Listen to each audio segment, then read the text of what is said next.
नमस्कार।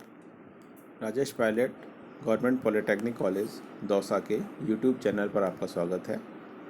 मैं Anil Ajmera, HOD computers.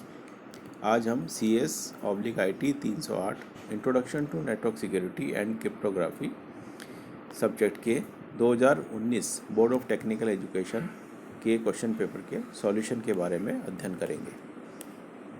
इसका फर्स्ट क्वेश्चन जो है उसका पहला पार्ट है, why is computer security necessary. Computer security की आवश्यकता क्यों है, या कंप्यूटर की सिक्योरिटी की आवश्यकता किस लिए होती है। हम ये जानते हैं कि कंप्यूटर में डेटा सबसे इम्पॉर्टेंट पार्ट होता है और उसकी सुरक्षा करना अति आवश्यक होता है। आजकल डिजिटल इंडिया है और हम सारे एक्टिविटीज़ हमारी कंप्यूटर के द्वारा ही करते हैं। सूचनाओं का आदान प्रदान, हमारे ट्रांजैक्शंस, सारी चीज़ें की जाती हैं। इसलिए data on computer is extremely important aspect of modern life. Therefore various areas in security begin to gain prominence. इसलिए सिक्योरिटी की बहुत ज़्यादा अति आवश्यकता होती है। तो security provides a user identification and password to every user to authenticate. Security द्वारा प्रत्येक यूज़र का आइडेंटिफिकेशन या पहचान की जाती है और पासवर्ड द्वारा प्रत्येक यूज़र को ऑथेंटिकेट किया जाता है। यह ज्ञात किया जाता है कि वो वैलिड यूज़र है या नहीं है। Second cheese, encode information stored in the database so that it is not visible to the user who do not have the right permission। जो इन्फॉर्मेशन डेटाबेस में स्टोर है उसको एनकोडिंग किया जाता है ताकि वो अनऑथोराइज यूज़र, जिन्हें उस सूचना को एक्सेस करने का राइट नहीं है, वो उस सूचना को नहीं देख सके। Second part is what is encryption. Encryption क्या होता है? तो डेटा को, प्लेन टेक्स्ट मैसेज को साइफर टेक्स्ट मैसेज में बदलने को एनक्रिप्शन कहा जाता है। The process of encoding plain text message into cipher text message is called encryption. जैसे एक प्लेन टेक्स्ट मैसेज है हेलो, उसको हमने किसी एल्गोरिथम से एनकोड किया, एनक्रिप्ट किया, तो वो साइफर टेक्स्ट में बदल गया। इस साइफर टेक्स्ट को हम कम्युनिकेट करते हैं, एक स्थान से दूसरे स्थान पर भेजते हैं, ताकि बीच में यदि कोई उसको इंटरसेप्ट करता है तो वो उस डेटा से सूचना को प्राप्त नहीं कर सकता, क्योंकि वो कोडिंग फॉर्म में होगा। Third part is full form of set, SET। इसकी फुल फॉर्म होती है secure electronic transaction.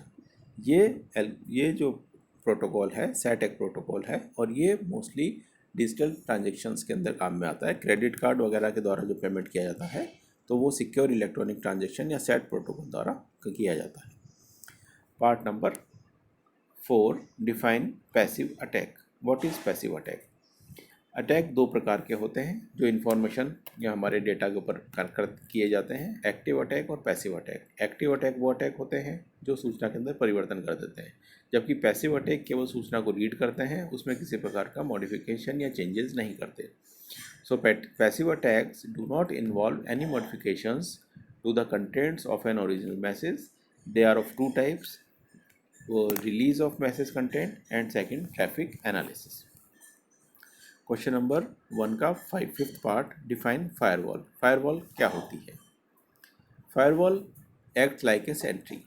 It guards a corporate network by standing between the network and the outside world. Firewall एक संतरी की तरह कार्य करती है। ये किसी भी ऑर्गेनाइजेशन और इंटरनेट नेटवर्क के बीच में रहती है और ये आने और जाने वाले ट्रैफिक को चेक करती है ताकि कोई भी इलीगल इन्फॉर्मेशन ऑर्गेनाइजेशन से बाहर नहीं जा सके, यहाँ बाहर से कोई इलीगल इन्फॉर्मेशन ऑर्गेनाइजेशन में आके उसको नुकसान नहीं पहुंचा सके। So all traffic between the network and the internet in either direction must pass through the firewall. तो जो भी किसी नेटवर्क के द्वारा आने वाला और जाने वाला ट्रैफिक किसी ऑर्गेनाइजेशन में, वो किसी भी डायरेक्शन में हो, वो फायरवॉल के द्वारा ही पास किया जाता है।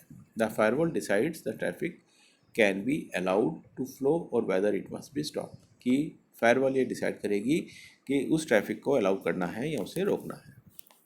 Question number 2 part 1, explain non repudiation principle of security. Security का नॉन रिपुडिएशन प्रिंसिपल क्या होता है?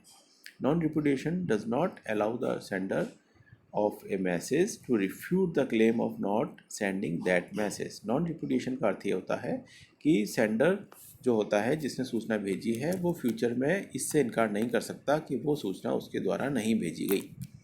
ये इस चीज़ को वेरीफाई करता है। तो इसके लिए जैसे कोई सिचुएशन है जिसमें एक यूज़र एक मैसेज भेजता है किसी बैंक को फ़ंड ट्रांसफ़र के लिए, बैंक उसके मैसेज के अकॉर्डिंगली फ़ंड ट्रांसफ़र कर देता है और फ्यूचर में जो है वो यूज़र उसके लिए मना कर देता है कि मेरे द्वारा ऐसा मैसेज नहीं भेजा गया। तो उस केस के अंदर ये जो यूज़र है वो रिफ्यूट नहीं कर सकता। नॉन रेपुडिएशन प्रिंसिपल ये सुनिश्चित करता है कि जो मैसेज भेजा गया है वो उसके द्वारा ही भेजा गया है और उससे मना नहीं कर सकता। तो ये ऑथेंटिकेशन की जगह नॉन रेपुडिएशन किया जाता है और ये अधिकतर इसके लिए डिजिटल सिग्नेचर का प्रयोग किया जाता है। और डिजिटल सिग्नेचर में भेजे जाने वाला मैसेज किसी भी यूज़र की प्राइवेट की द्वारा एनक्रिप्ट किया जाता है और प्राइवेट की केवल उस यूज़र को ही पता होती है, तो वो फ्यूचर में उसको मैसेज को भेजे जाने से रिफ्यूज़ नहीं कर सकता। तो ये प्रिंसिपल कहलाता है नॉन रिपुडिएशन। धन्यवाद।